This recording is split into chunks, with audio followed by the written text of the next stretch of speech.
Lecture 9 by C.H.S. Spurgeon, Attention. Our subject is one which I find scarcely ever noticed in any books upon homiletics. A very curious fact, for it is a most important matter, and worthy of more than one chapter. I suppose the homiletical savants consider that their entire volumes are seasoned with this subject, and that they need not give it to us in lumps, because like sugar in tea, it flavours the whole. That overlooked topic is how to obtain and retain the attention of our hearers. Their attention must be gained or nothing can be done with them, and it must be retained or we may go on word spinning, but no good will come of it. Over the head of military announcements, our English officers always place the word attention in large capitals, and we need some such word over all our sermons. We need the earnest, candid, wakeful, continued attention of those who are in the congregation. If men's minds are wandering far away, they cannot receive the truth, and it is much the same if they are inactive. Sin cannot be taken out of men as Eve was taken out of the side of Adam while they are fast asleep. They must be awake, understanding what we are saying and feeling its force, or else we may as well go to sleep too. There are preachers who care very little whether they are attended to or not, so long as they can hold on through the allotted time. It is of very small importance to them whether their people hear for eternity or hear in vain. The sooner such ministers sleep in the churchyard and preach by the verse on their gravestones, the better. Some brethren speak up the ventilator as if they sought the attention of the angels, and others look down upon their book as if they were absorbed in thought, or had themselves for an audience, and felt much honoured thereby. Why do not such brethren preach on the prairie and edify the stars? If their preaching has no reference to their hearers, they might do so with evident propriety. If a sermon be a soliloquy, the more lonely the performer, the better.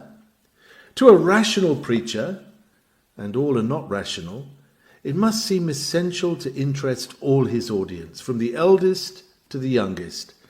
We ought not to make even children inattentive. Make them inattentive, say you? Who does that? I say that most preachers do. And when children are not quiet in a meeting, it is often as much our fault as theirs. Can you not put in a little story or parable on purpose for the little ones? Can you not catch the eye of the boy in the gallery and the little girl downstairs who have begun to fidget, and smile them into order? I often talk with my eyes to the orphan boys at the foot of my pulpit. We want all eyes fixed upon us and all ears open to us. To me it is an annoyance if even a blind man does not look at me with his face. If I see anybody turning round, whispering, nodding, or looking at his watch, I judge that I am not up to the mark, and must by some means win these minds. Very seldom have I to complain, and when I do, my general plan is to complain of myself, and own that I have no right to attention unless I know how to command it.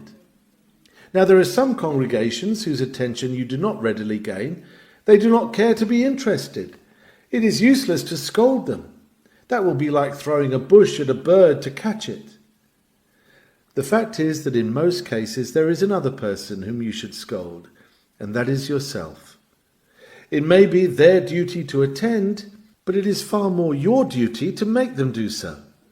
You must attract the fish to your hook, and if they do not come, you should blame the fisherman and not the fish. Compel them to stand still a while and hear what God the Lord would speak to their souls. The minister who recommended the old lady to take snuff in order to keep from dozing was very properly rebuked by her reply, that if he would put more snuff into the sermon, she would be awake enough. We must plentifully cast snuff into the sermon, or something yet more awakening. Recollect that to some of our people it is not so easy to be attentive. Many of them are not interested in the matter, and they have not felt enough of any gracious operation on their hearts to make them confess that the gospel is of any special value to them. Concerning the Saviour whom you preach, you may say to them, "Is it nothing to you? all ye that pass by? Is it nothing to you that Jesus should die? Many of them have through the week been borne down by the press of business cares. They ought to roll their burden on the Lord, but do you always do so? Do you always find it easy to escape from anxieties? Are you able to forget the sick wife and the ailing children at home? There is no doubt whatever that many come into the house of God loaded heavily with the thoughts of their daily avocations. The farmer recollects the fields that are to be ploughed or to be sown. It is a wet Sunday, and he is reflecting upon the yellow look of the young wheats. The merchant sees that dishonoured bill fluttering before his eyes, and the tradesman counts over his bad debts. I should not wonder if the colours of the lady's ribbons and the creak of the gentleman's boots disturb many. There are troublesome flies about, you know. Beelzebub, the god of flies, takes care that wherever there is a gospel feast, the guests should be worried with petty annoyances. Often mental mosquitoes sting the man while you are preaching to him, and he is thinking more of trifling distractions than of your discourse. Is it so very wonderful that he does? You must drive the mosquitoes away and secure your people's undistracted thoughts, turning them out of the channel in which they have been running 6 days into one suitable for the Sabbath. You must have sufficient leverage in your discourse and its subject to lift them right up from the earth to which they cleave, and to elevate them a little nearer heaven.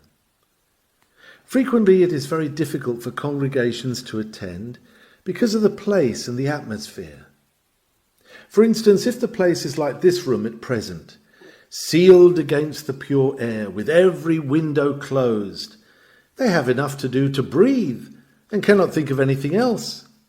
When the people have inhaled over and over again the air which has been in other people's lungs, the whole machinery of life gets out of gear, and they are more likely to feel an aching head than a broken heart. The next best thing to the grace of God for a preacher is oxygen. Pray that the windows of heaven may be opened, but begin by opening the windows of your meeting house. Look at many of our country places, and I am afraid our city chapels too, and you will find that the windows are not made to open. The modern barbarous style of building gives us no more ceiling than a barn, and no more openings for ventilation than would be found in an oriental dungeon, where the tyrant expected his prisoner to die by inches. What would you think of a house where the windows could not be opened? Would any of you hire such a dwelling? Yet Gothic architecture and silly pride make many persons renounce the wholesome sash window for little holes in the ceiling or bird traps in the windows, and so places are made far less comfortable than Nebuchadnezzar's furnace was to Shadrach, Meshach, and Abednego. Provided all such chapels were properly insured, I could not pray for their preservation from fire. Even where the windows will open, they are often kept closed by the month together, and from Sunday to Sunday the impure atmosphere is unchanged. This ought not to be endured. I know some people do not notice such things, and I have heard it remarked that foxes are not killed by the stench of their own holes. But I am not a fox, and bad air makes me dull, and my hearers dull too. A gust of fresh air through the building might be to the people the next best thing to the gospel itself. At least it would put them into a fit frame of mind to receive the truth. Take trouble on weekdays to remove the hindrance arising from foul air. In my former chapel in Park Street, I mentioned to my deacons several times my opinion that the upper panes of the iron-framed windows had better be taken out, as the windows were not made to open. I mentioned this several times, and nothing came of it. But it providentially happened one Monday that somebody removed most of those panes in a masterly manner, almost as well as if they had been taken out by a glazier. There was considerable consternation and much conjecture as to who had committed the crime, and I proposed that a reward of £5 should be offered for the discovery of the offender, who, when found, should receive the amount as a present. The reward was not forthcoming, and therefore I have not felt it to be my duty to inform against the individual. I trust none of you will suspect me, for if you do, I shall have to confess that I have walked with the stick which let the oxygen into that stifling structure.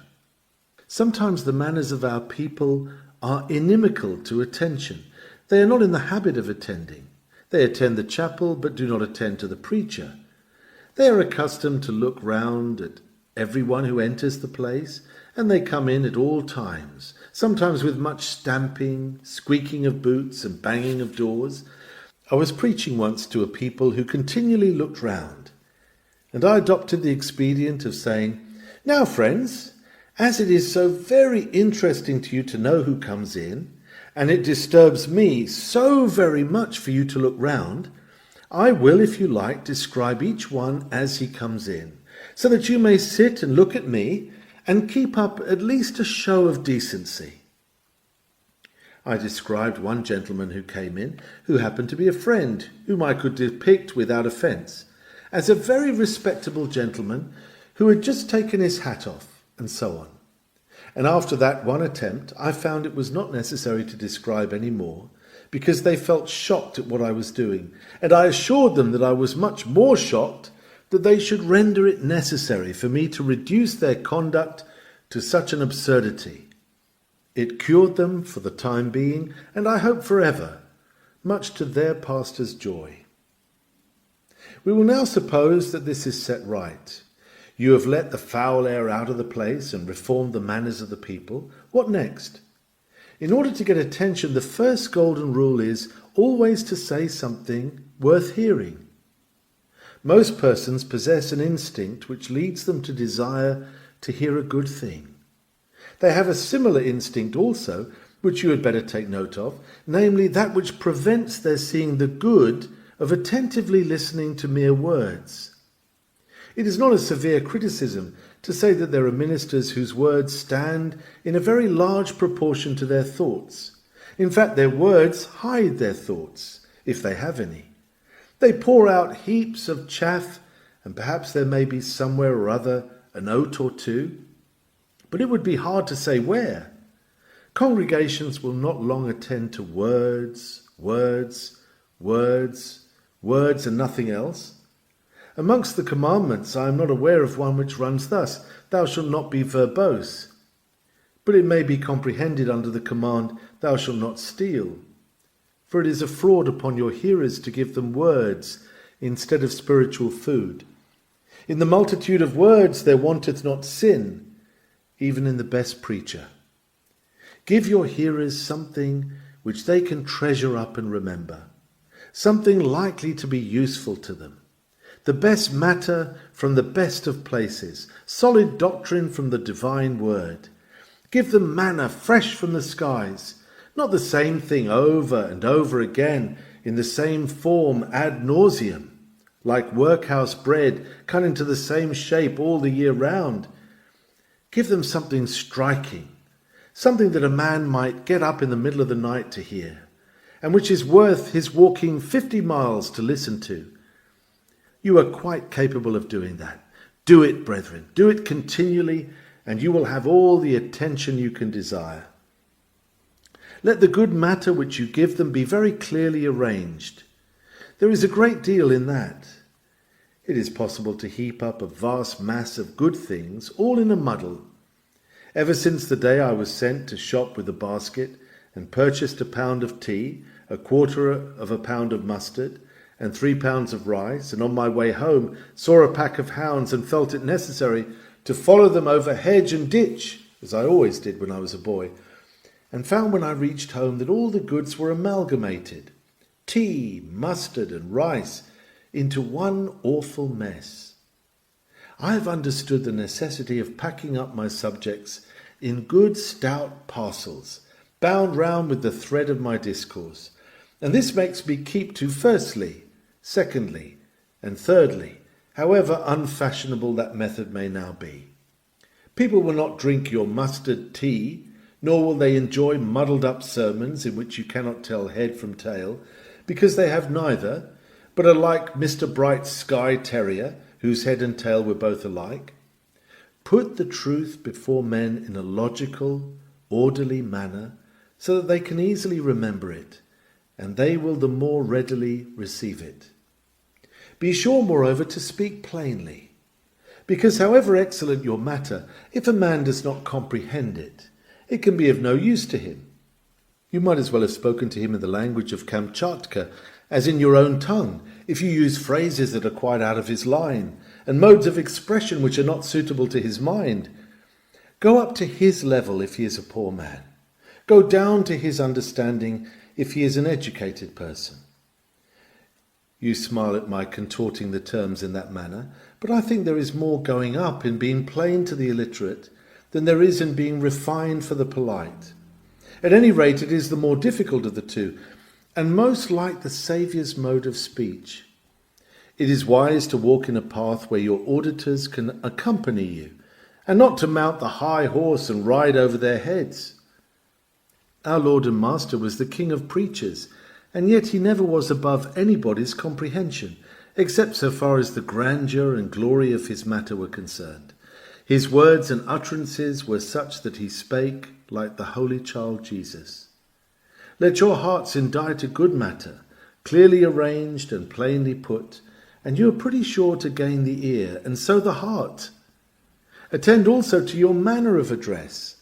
Aim at the promotion of attention. And here I should say, as a rule, do not read your sermons.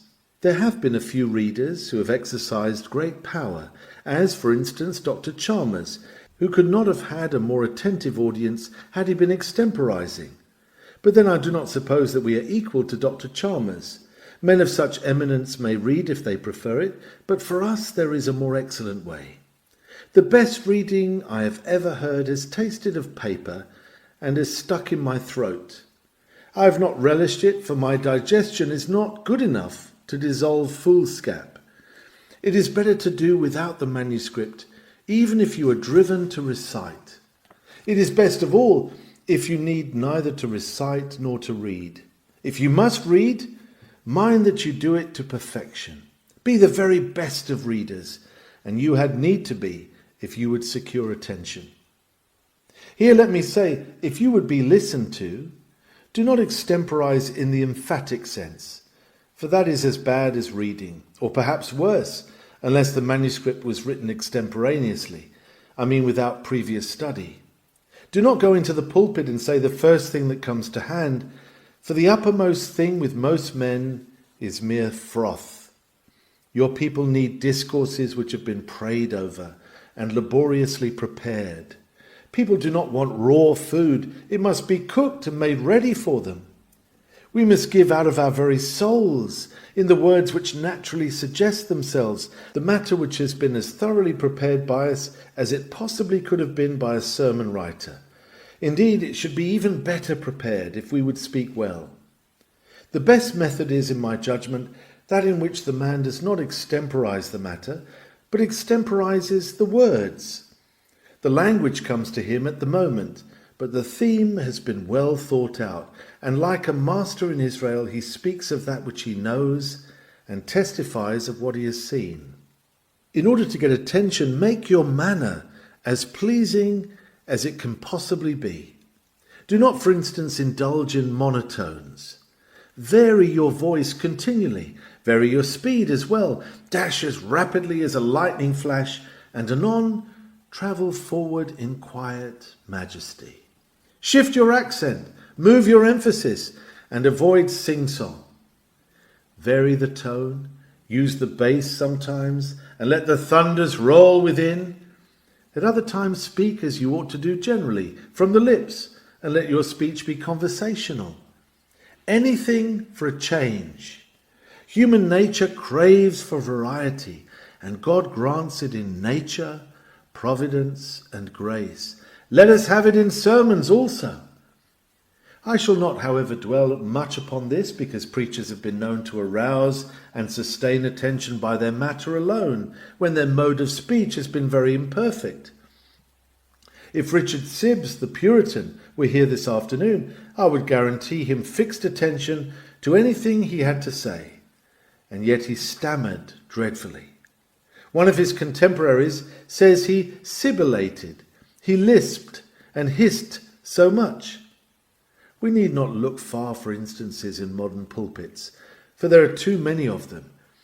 But we may remember that Moses was slow of speech, and yet every ear was attent to his words.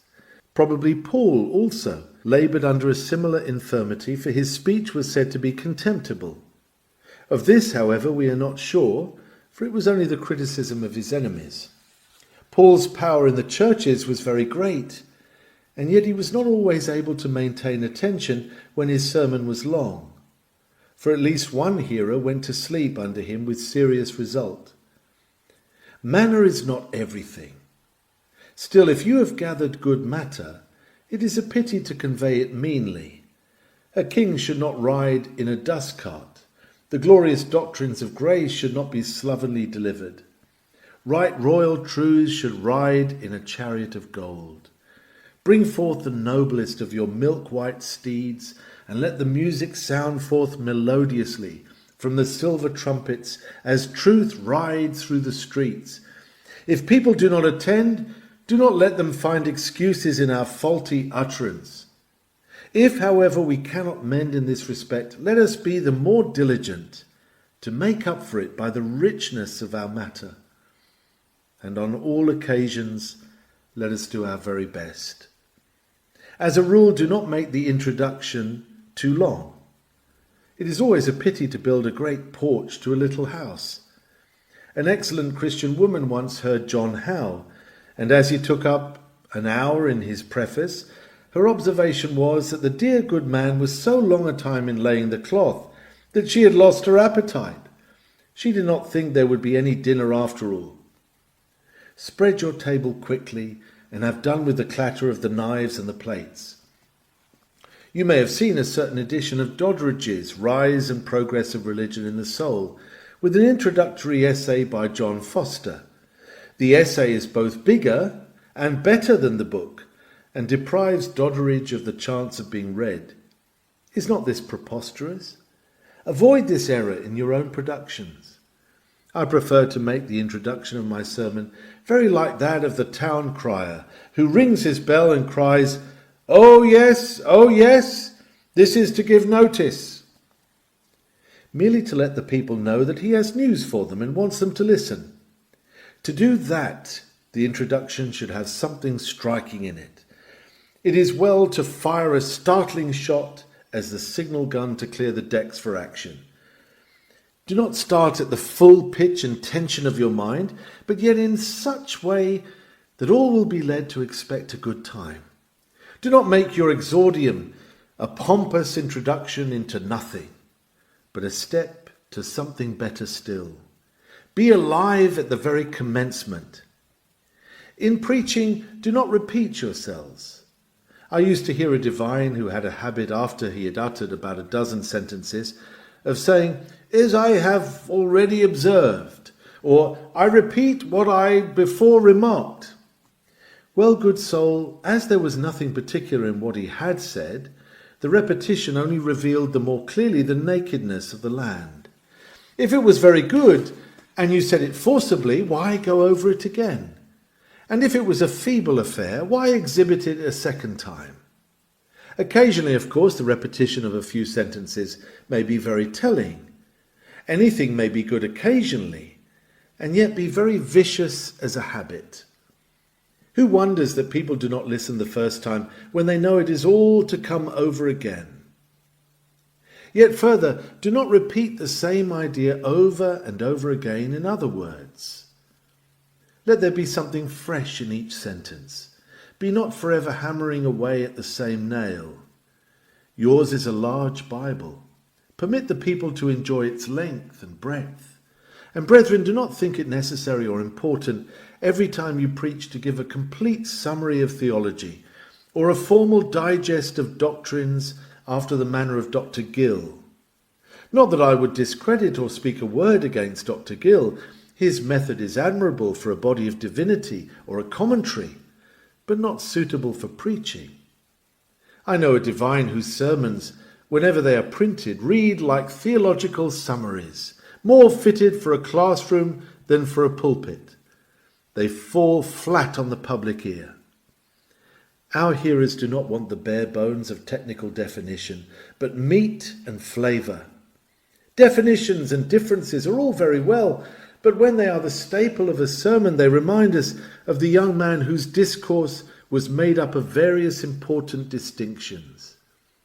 Upon this performance, an old deacon observed that there was one distinction which he had omitted, namely the distinction between meat and bones. If preachers do not make that distinction, all their other distinctions will not bring them much distinction. In order to maintain attention, avoid being too long.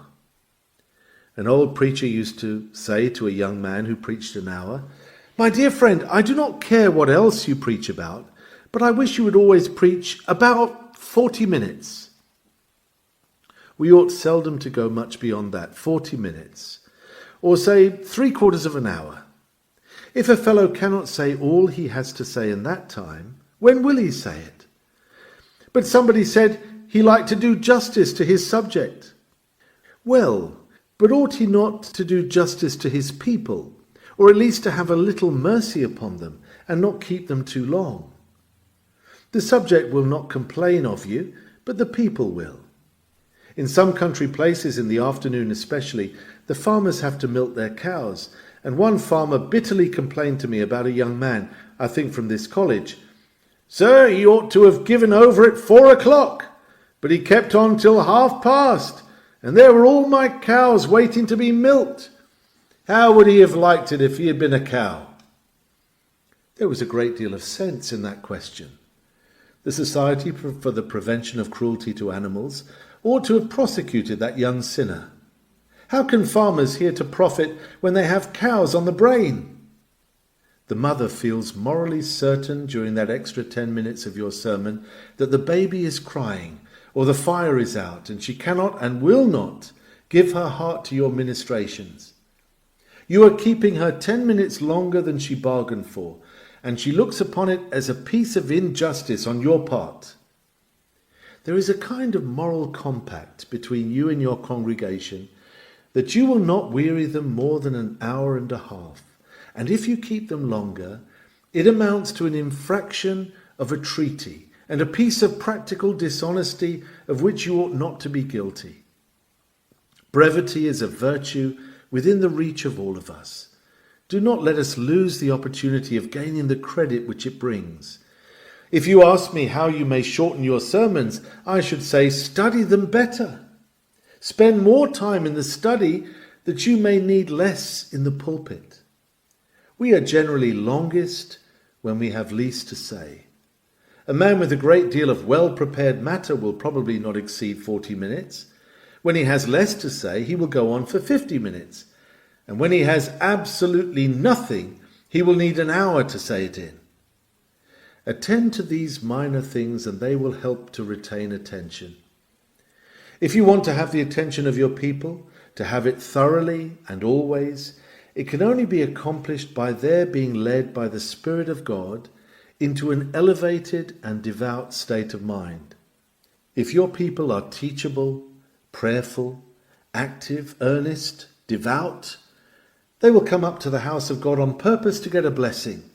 They will take their seats prayerfully, asking God to speak to them through you. They will remain on the watch for every word and will not weary. They will have an appetite for the gospel, for they know the sweetness of the heavenly manna, and they will be eager to gather their appointed portions. No man will ever have a congregation to preach to which surpasses my own in this respect. Indeed, those with whom the preacher is most at home are usually the best hearers for him. It is comparatively easy for me to preach at the tabernacle. My people come on purpose to hear something, and their expectation helps to fulfill itself. If they would hear another preacher with the same expectancy, I believe they would generally be satisfied, though there are exceptions. When the preacher first settles, he cannot expect that his congregation will give him that solemn, earnest attention which those obtain who stand up like fathers among their own children, endeared to their people by 1,000 memories and esteemed for age and experience. Our whole life must be such as to add weight to our words so that in after years we shall be able to wield the invincible eloquence of a long sustained character, and obtain not merely the attention, but the affectionate veneration of our flock. If by our prayers and tears and labours our people become spiritually healthy, we shall not fear that we shall lose their attention. A people hungering after righteousness and a minister anxious to feed their souls will act in sweetest harmony with each other when their common theme is the word of the Lord. If you need another direction for winning attention, I should say be interested yourself, and you will interest others. There is more in those words than there seems to be, and so I will follow a custom which I just now condemned and repeat the sentence. Be interested yourself, and you will interest other people. Your subject must weigh so much upon your own mind that you dedicate all your faculties at their best to the deliverance of your soul concerning it. And then when your hearers see that the topic has engrossed you, it will by degrees engross them. Do you wonder that people do not attend to a man who does not feel he has anything important to say? Do you wonder that they do not listen with all their ears when a man does not speak with all his heart? Do you marvel that their thoughts ramble to subjects which are real to them, when they find that the preacher is wasting time over matters which he treats as if they were fictions? Romaine used to say, it was well to understand the art of preaching, but infinitely better to know the heart of preaching. And in that saying there is no little weight. The heart of preaching, the throwing of the soul into it, the earnestness which pleads as for life itself, is half the battle as to gaining attention. At the same time, you cannot hold men's minds in rapt attention by mere earnestness if you have nothing to say. People will not stand at their doors forever to hear a fellow beat a drum. They will come out to see what he is at. But when they find that it is much ado about nothing, they will slam the door and go in again, as much as to say, "You have taken us in, and we do not like it." Have something to say, and say it earnestly, and the congregation will be at your feet. It may be superfluous to remark that for the mass of our people it is well that there should be a goodly number of illustrations in our discourses. We have the example of our Lord for that, and most of the greatest preachers have abounded in similes, metaphors, allegories, and anecdotes. But beware of overdoing this business. I read the other day the diary of a German lady who has been converted from Lutheranism to our faith, and she speaks of a certain village where she lives. There is a mission station here, and young men come down to preach to us. I do not wish to find fault with these young gentlemen, but they tell us a great many very pretty little stories, and I do not think there is much else in what they say. Also, I have heard some of their little stories before, therefore they do not so much interest me as they would do if they would tell us some good doctrine out of the Scriptures. The same thing has no doubt crossed many other minds. Pretty stories are all very well, but it will never do to rely upon them as the great attraction of a sermon. Moreover, take warning concerning certain of these pretty little stories, for their day is over and gone. The poor things are worn threadbare and ought to go into the rag bag. I have heard some of them so many times that I could tell them myself, but there is no need. From stock anecdotes may both ourselves and our hearers be mercifully delivered. Ancient jests sicken us when witlings retail them as their own ideas, and anecdotes to which our great-grandfathers listened have much the same effect upon the mind. Beware of those extremely popular compilations of illustrations which are in every Sunday school teacher's hand, for nobody will thank you for repeating what everybody already knows by heart. If you tell anecdotes, let them have some degree of freshness and originality. Keep your eyes open and gather flowers from the garden and the field with your own hands. They will be far more acceptable than withered specimens borrowed from other men's bouquets, however beautiful those may once have been. Illustrate richly and aptly. but not so much with parables imported from foreign sources as with apt similes growing out of the subject itself. Do not, however, think the illustration everything. It is the window, but of what use is the light which it admits if you have nothing for the light to reveal? Garnish your dishes, but remember that the joint is the main point to consider, not the garnishing. Real instruction must be given and solid doctrine taught, or you will find your imagery pall upon your hearers, and they will pine for spiritual meat. In your sermons, cultivate what Father Taylor calls the surprise power. There is a great deal of force in that for winning attention. Do not say what everybody expected, he would say. Keep your sentences out of ruts. If you have already said, salvation is all of grace, do not always add, and not by human merit, but vary it and say, salvation is all of grace. Self-righteousness has not a corner to hide its head in. I fear I cannot recall one of Mr. Taylor's sentences so as to do it justice, but it was something like this. Some of you make no advance in the divine life because you go forward a little way and then you float back again, just like a vessel on a tidal river which goes down with the stream just far enough to be carried back again on the return tide. So you make good progress for a while, and then all of a sudden, what did he say? You hitch up in some muddy creek. Did he not also repeat us such a speech to this effect? He felt sure that if they were converted, they would walk uprightly and keep their bullocks out of their neighbour's corn. Occasional resorts to this system of surprise will keep an audience in a state of proper expectancy. I sat last year about this time on the beach at Menton by the Mediterranean Sea. The waves were very gently rising and falling, for there is little or no tide, and the wind was still. The waves crept up languidly, one after another, and I took little heed of them, though they were just at my feet. Suddenly, as if seized with a new passion, the sea sent up one far-reaching billow which drenched me thoroughly. Quiet as I had been before, you can readily conceive how quickly I was on my feet, and how speedily my daydreaming ended. I observed to a ministering brother at my side, "This shows us how to preach. To wake people up, we must astonish them with something they were not looking for."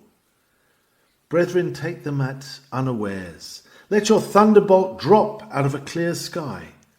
When all is calm and bright, let the tempest rush up, and by contrast make its terrors all the greater. Remember, however, that nothing will avail if you go to sleep yourself while you are preaching. Is that possible? Oh, possible. It is done every Sunday. Many ministers are more than half asleep all through the sermon. Indeed, they never were awake at any time, and probably never will be, unless a cannon should be fired off near their ear. Tame phrases, hackneyed expressions, and dreary monotones make the staple of their discourses, and they wonder that the people are so drowsy. I confess I do not.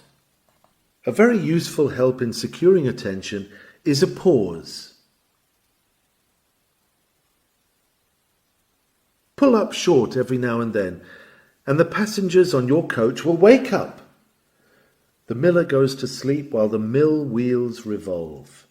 But if by some means or other the grinding ceases, the good man starts and cries, "What now?"